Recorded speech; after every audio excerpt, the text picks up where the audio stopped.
Welcome back, fellow creators. So today we want to talk about how to stop romancing with your past. Now, I know when it comes to your past, it's a difficult one because a lot of people feel stuck there. They feel they can never move on from certain events that happened. And while that's challenging and it can be tough at times to get past it, there is a way to do it. And maybe after you try it 4 times, you'll start to see a difference. So here's Dr. Joe Dispenza on how to stop romancing your past. What can happen after your 4th try? Many people don't want to create a new future because they're more in love with their past than they are with their future. In fact, they romance their past every single day. That people who do that in 4 days, they change their gene expression. If you believe that the way you think has some effect on your life, and you think the same thoughts every day, 90% of most people think the same thoughts as they did yesterday. Would you agree then that if you're not waking up every morning being defined by some vision of your future, then pretty much you are going to be living by the memories of your past, and you will be predictable in your life? Yes or no? Because the brain is a record of the past. And so, if you're not creating a new future, is it possible that you believe in your past more than you believe in your future? And is it possible then that many people don't want to create a new future because they're more in love with their past than they are with their future? In fact, they romance their past every single day. So then is it possible then that that person in the same brain circuitry, in the same emotions of the past, are viewing their life through the lens of the past? And they're not seeing things how they are. They're actually perceiving and seeing things how they are. And they're telling a story in their mind that's actually causing them to perceive life equal to that story. Are you with me still? So then, you ask that person, so why are you this way? And they say, I'm so glad you asked because I get to talk about my past. And as they talk about the incidents in their past, would you agree then that they're saying, that was the event that changed me, and I haven't actually been able to change since that event. That event has defined me as the person I am today. Yes or no? Now, the research on memory says after a period of time, that story that they tell of their past, 50% of it isn't even the truth. So they're making stuff up. They are reliving a miserable life they never even had, just to reaffirm, to recreate the emotions, to excuse themselves from changing. So then most people then, they may say with the 5% of their conscious mind, I want a new life, I want a new relationship, I want a new career, or I am healthy. But if 95% of who they are is subconsciously programmed into the past, then that thought of their health, that thought of their wealth is never going to make it to the body, because the body is programmed into the past. How many people understand? So then if you teach a person then how to be defined by a vision of the future instead of the memories of the past, then they would have to really start thinking differently. Would you agree? They would have to start making different choices than the choices that they always make. Yes or no? They're going to have to start doing different things and breaking certain habits. And that's going to be uncomfortable. Yes or no? Because the body's going to say, why are we doing this? It's so much more fun suffering than going out for a walk into joy. I don't know if I believe in joy. I believe in suffering. The body goes back. And so then a person would have to stop talking certain ways.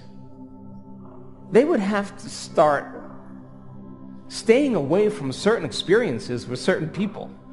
You know what I'm talking about, yes? And they would have to examine their emotional state every single day. They'd have to stay conscious of their emotional state, because the moment they started feeling suffering, they just disconnected from the energy of their future. They're back to the energy and the emotions of their past. So then, teaching people then how to be defined by a vision of the future every single day means they're going to be uncomfortable. It's going to be unfamiliar. There's going to be some uncertainty, and you may not be able to predict the next moment because you're no longer feeling like you. That's the moment you just left the known and you stepped into the unknown. Are you with me still? Now, if the body has been conditioned into the familiar past or the predictable future, and the body has become the mind of the past or the predictable future, would you agree then the body would say, what are you doing? And the body would say, listen, let's get you thinking like you've been thinking. And it starts influencing the mind. And people start hearing the chatter in their head. And if you respond to just one of those same thoughts, like start tomorrow, you'll never change, it's your ex's fault, it's your mother's fault. If you respond to one of those same familiar thoughts, those same thoughts lead to those same choices, which lead to the same behaviors and create the same experiences and produce the same emotions. A person says, oh, this feels right, this feels better to me. No, they're back to the same comfortable self. Yes or no? And this is why change is so hard.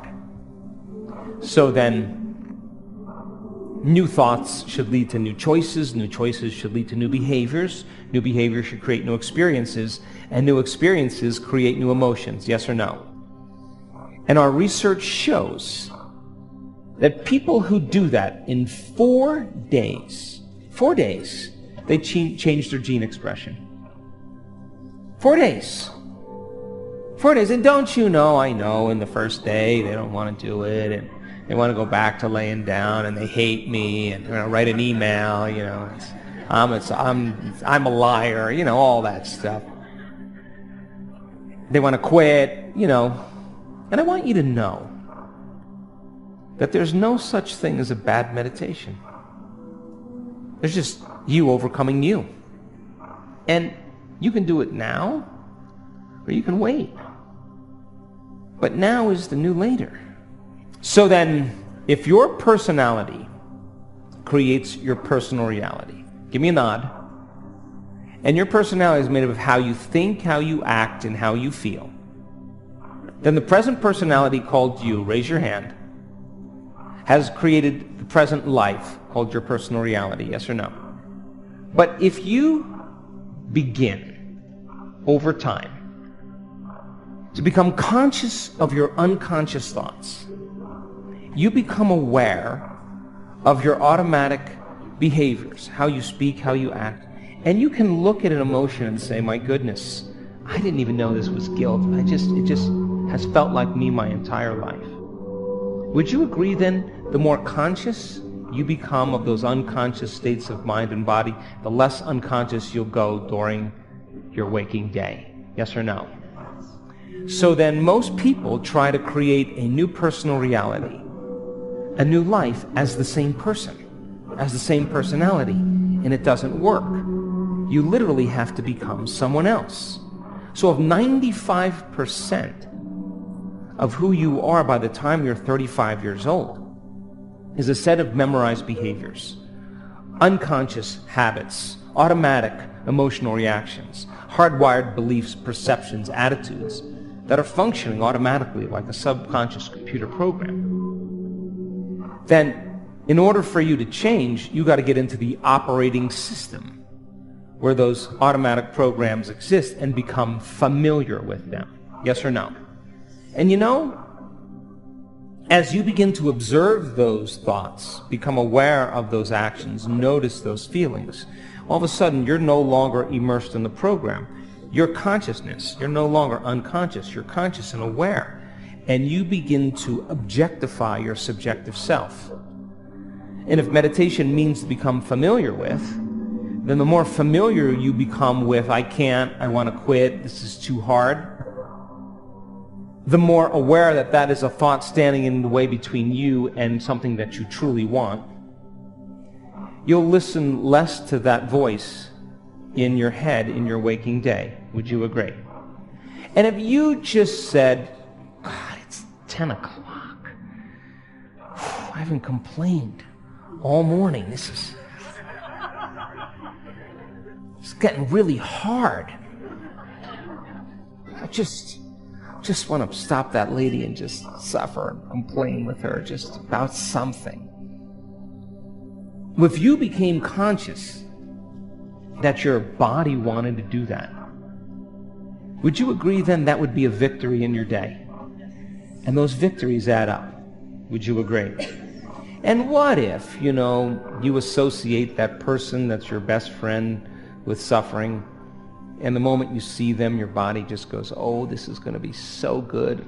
Stimulus, I'm waiting for the response. The body is going to start saying, complain, complain, complain. And the brain's going to start complaining. You catch yourself doing that, that's a victory too. Welcome back, fellow creators. I hope you enjoyed that. I hope you can see something beyond your past now. You can get past your past. Now, I know it's going to be tough. You're saying, hey, can I really do it? But just give it a shot, whatever it is, meditating, living that new you, feeling that new feeling, taking that new journey, embarking on whatever you want to embark on. And I know it's going to be tough. At first, you're, as Dr. Joe Dispenza says, maybe you send me an email or you put in the comments, Kareem, this is too difficult. I feel uncomfortable. I don't want to do this. I had this problem when public speaking or talking in front of a camera at first. I just did not want to do it. I gave it a shot once, and then I enjoyed it. I gave it a shot a second time, a third time. By the fourth, fifth time, I was like, all right, let's make some videos. Let's do this. Creating that new me. And you might have a different challenge. You might have something else that your past is blocking. Maybe you're saying, hey, I don't know if I can improve my health, but I'm going to go, as he says, for a walk. I don't know if I can live that new reality where I'm experiencing wealth, but I'm going to try this experience or that experience. And once you do that, and it still feels uncomfortable, keep doing it. I know it's going to be tough at first. I know it's going to feel uncomfortable. But if you can stop romancing with the past and take those uncomfortable steps forward, take 4 uncomfortable steps forward, and then you won't even look back. You'll feel like a whole new you, and that's the exciting part. So please subscribe, hit the notification bell, like this video, and leave me a comment below with any questions or concerns you may have.